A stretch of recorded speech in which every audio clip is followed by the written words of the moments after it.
لحضراتكم يعني آخر الأخبار عن الثقب الأسود وما يدور حول الثقب الأسود. دلوقتي في الثقب الأسود خرج منه جميع المختبئين به.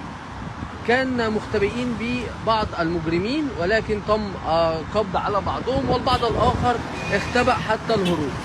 إليكم دلوقتي هنشوف مع بعض تفاصيل الثقب الأسود اللي تحت الكوبري بجانب شارع فيصل من ناحية الهرم.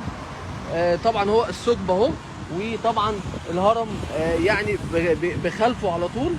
ده الثقب ده تحت الكوبري بالظبط زي ما حضراتكم شايفين. هنشوف طبعا المجرمين او المختبئين كانوا عايشين في الثقب ده ازاي.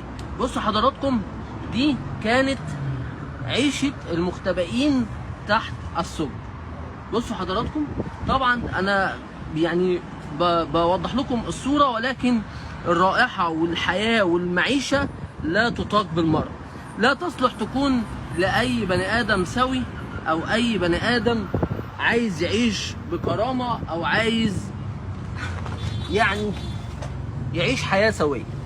إليكم دلوقتي ده الثقب تقريبا، يعني السجن أو الحجز أقل منه من يعني يعني مش عارف اوصف لحضراتكم طبعا الصوره. الثقب هنا صعب والريحه صعبه جدا. تقريبا ده المكان اللي كانوا بيناموا فيه. موضوع صعب جدا. الثقب طبعا مليء حتى بحياتهم اليوميه اللي كانوا بيعيشوا فيها.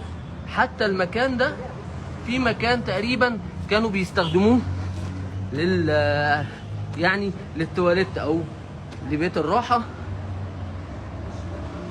طبعا بعض الاماكن فيها ازايز ميه بلاستيكيه، وده اكبر دليل على ان هم كانوا عايشين هنا.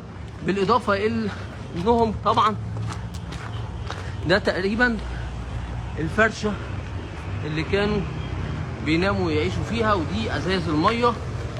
هم كانوا مفضيين يعني مكان او منظفين مكان عشان يقدروا ان هم يعيشوا فيه. زي ما حضراتكم شايفين، دي الفرشة اللي كان بينام عليها بعض المختبئين او المجرمين تحت الكوبري هنا بجوار شارع فيصل.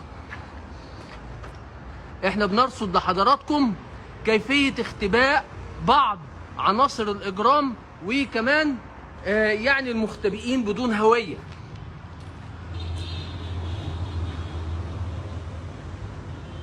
تم طبعا القبض على